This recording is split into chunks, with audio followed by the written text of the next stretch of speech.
What's up guys, Mason the Brock Anderson here, and welcome to the Blues and Stripes, my channel where I get to talk everything Chelsea and occasionally Atlanta United. For those of you, this is your first time here, I wanted to give you a bit of background on myself as far as what type of videos you can expect and also how I came to support the clubs that I support. And we will kick it off with Chelsea, because obviously that is the team that is most dear to my heart. And this is going to be the main focus of the channel because I actually grew up as a Chelsea fan, even though I live in America. It's kind of a weird story, but sit down and I'll tell you all about it. So my story actually begins with my dad's story of how he became a Chelsea fan, because when he was growing up, he played soccer. His coach was a huge Chelsea fan, actually went over to England and got them jerseys to play in. They played as Chelsea, so he grew up supporting them. Back then, obviously, there was no easy way to find out scores or anything, so he had to wait for the paper to come in, and he's told me before how he didn't really understand promotion and relegation, and Chelsea were not always in the top tier back then, so there would be some times that he would look in the paper and couldn't find them in the table. He was very confused about that. So it's just kind of funny to think about how that worked back in the day. But he did raise me right as a Chelsea fan, and so I grew up watching the sport, watching him play, because he actually did play some professional indoor soccer, and that's kind of where I fell in love with the sport myself. I actually did find a page that shows his stats in the indoor soccer league. I think back then it was called the NPSL, but he played for teams like Harrisburg Heat, Philadelphia Kicks, and funny enough, when he played in Harrisburg, where I was born, he played with a guy and also was roommates with a guy that some of you might recognize the last name. Yeah, Mark Pulisic. He actually played and was roommates with Christian Pulisic's father. And I know some of you might think that's really cool. Oh, your dad played with Christian Pulisic's dad. Yeah, until you realize that his friend and roommate's son is out there playing for Chelsea and AC Milan and the U.S. men's national team. Meanwhile, his son's biggest accomplishment is having a single line in a Marvel project that wasn't even his line. Just these two? But anyways, funny little anecdote aside, I grew up watching Chelsea. I played some, I coached some, and now I'm just some 31-year-old out-of-shape dude who watches them from across the sea and judges players based on how they're performing, and the manager as well, and the board. Go figure. But growing up watching Chelsea is really where my love for the sport truly developed, because I was growing up watching guys like Zola, Makelele, Gudjohnsen, even watching like John Terry start from a young age and go through the team. Like there's a lot that I don't remember specifics of right now, but I just remember the feeling that I had when I was watching early on. But from there, also had some great memories. Like my senior year of high school was 2012. We all know what happened that year. And I just remember having such a great time watching the games. I even had like a group of friends over to watch the second leg of the semis, and one of them was a Barcelona fan. It was just such a great day to watch it with a Barcelona fan, to see the despair fall over his face as Torres is running through on goal, listening to, was it Gary or Phil Neville, one of the Nevilles, for lack of a better term, orgasm on TV. It was such a unique experience, and it's something that only this sport brings for me. Thinking about all the other sports here in America, most of them don't have these moments so readily available.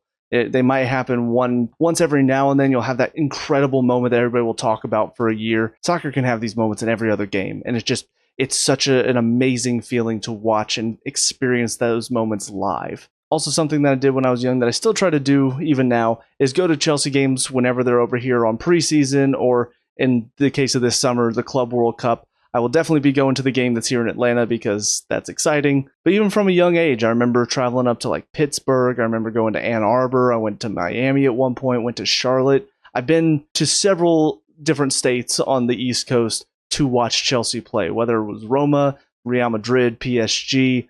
Watched them play Arsenal one time. That one wasn't fun. But I do have one core memory. I remember everybody was showing up for a training session. I think it was the year right after we won the Champions League. But I remember some of the players had these little balls that they were throwing to the crowd. I remember Peter Cech threw one, and it was just right at me, and I caught it, and I still have it. Pretty sure I got him to sign it. I remember Lampard also signed a soccer ball that I have. It was just one of those many memories that make up who I am as a Chelsea fan.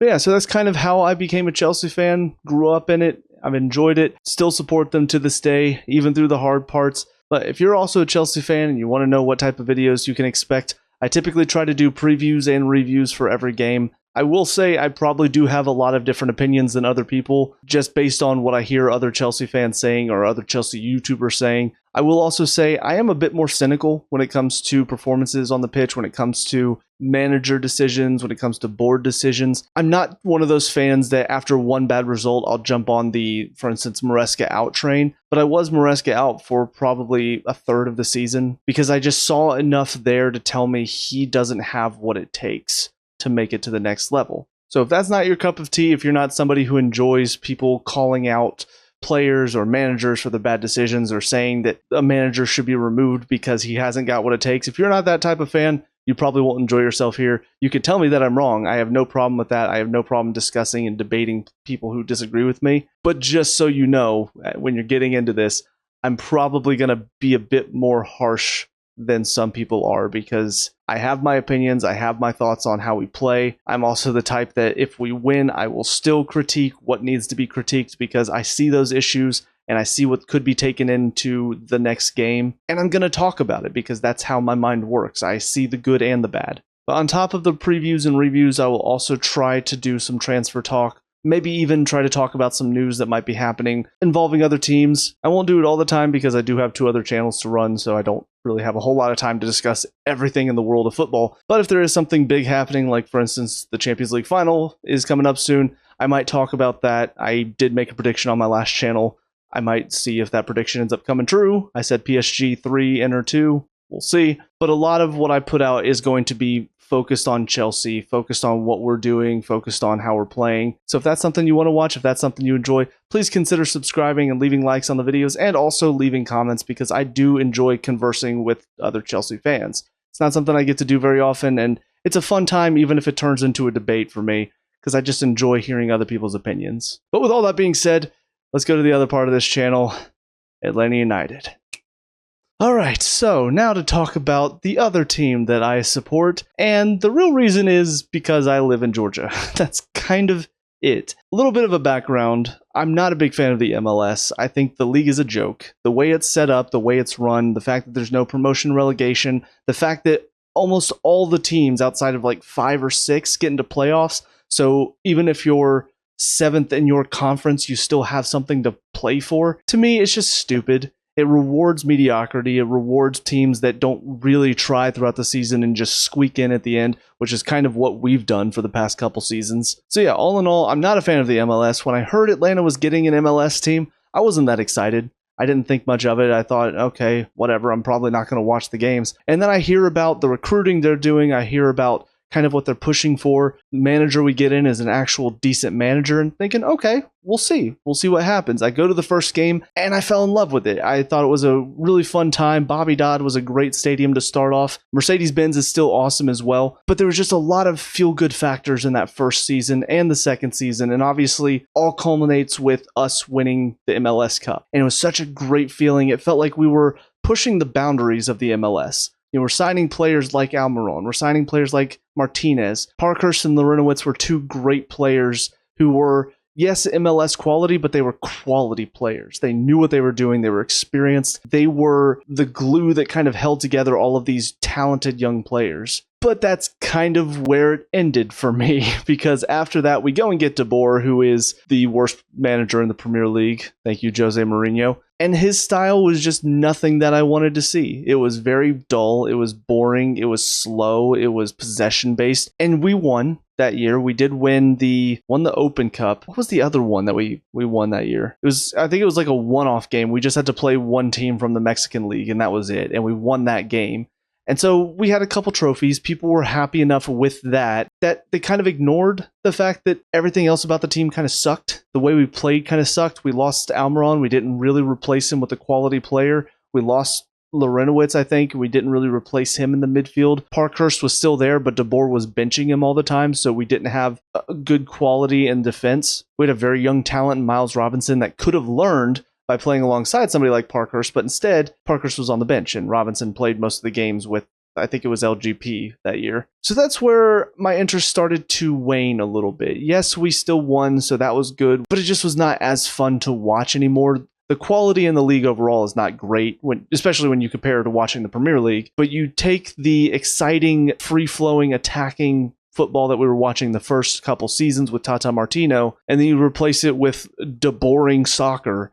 And that's where it really started to lose me. And then from there on out, it's just kind of been downhill, in my opinion. After the shutdowns and all of that, we had that little tournament where we didn't score a single goal. De Boer gets sacked. I didn't watch any of the rest of the games that season, but I know we lost most of them.